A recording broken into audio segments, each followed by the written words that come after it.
fait rage. Il pleut tellement qu'il devient difficile de voir distinctement. Distrait, le professeur loupe la sortie. La route est déserte, les conditions météorologiques se dégradent. Il a faim, il est fatigué.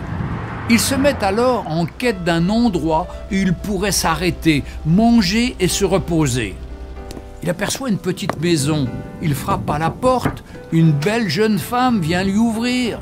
Dès lors, il lui explique sa situation et lui demande s'il pourrait utiliser son téléphone. Cette dernière n'a pas de téléphone. Elle lui propose d'entrer et d'attendre que la météo s'améliore avant de reprendre la route. À bout de fatigue, l'homme accepte immédiatement. La jeune femme lui offre à boire et à manger et lui propose de se joindre à elle pour prier. Il refuse poliment et lui dit qu'il croit au dur labeur, mais pas aux prières. Tout en dégustant son thé, le docteur observe la jeune femme.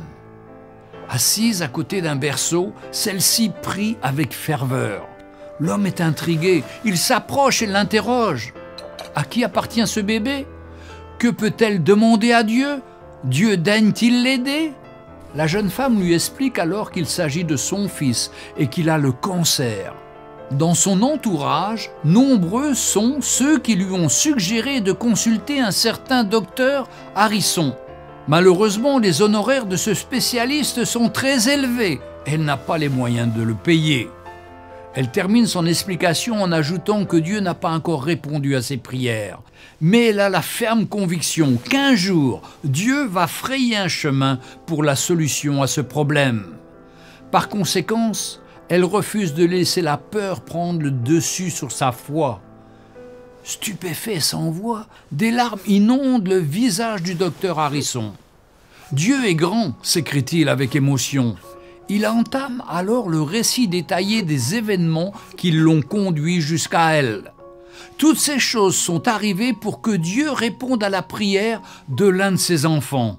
Dieu voulait donner à l'éminent professeur, dont la carrière était devenue sa seule raison de vivre, l'opportunité de sortir de sa route, au sens propre et au sens figuré, pour pouvoir donner de son temps à son prochain et secourir ainsi des personnes en difficulté comme cette jeune femme. Quel Dieu admirable nous servons! Ses voies sont insondables. Notre cerveau est trop petit pour comprendre quel chemin il prendra pour répondre à nos prières. Je suis sûr que cette jeune femme n'a pas imaginé un seul instant que le docteur Harrison se trouverait un jour chez elle pour manger et se reposer.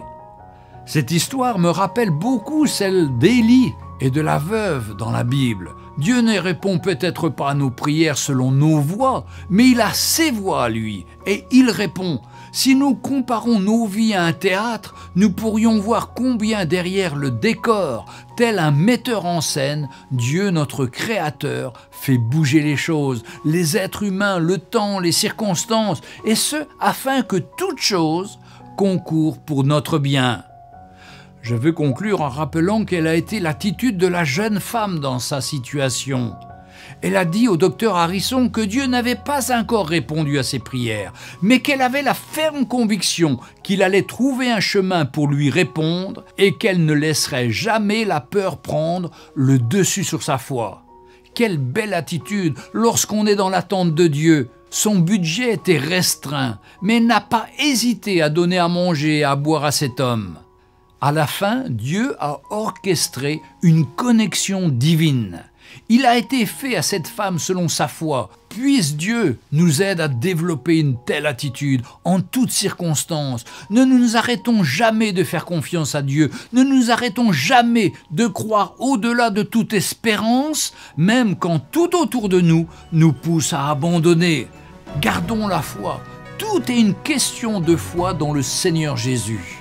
Lui, il nous entend et il répond à notre prière. Que le Seigneur vous bénisse. Retrouvez Un jour une histoire sur www.365histoire.com.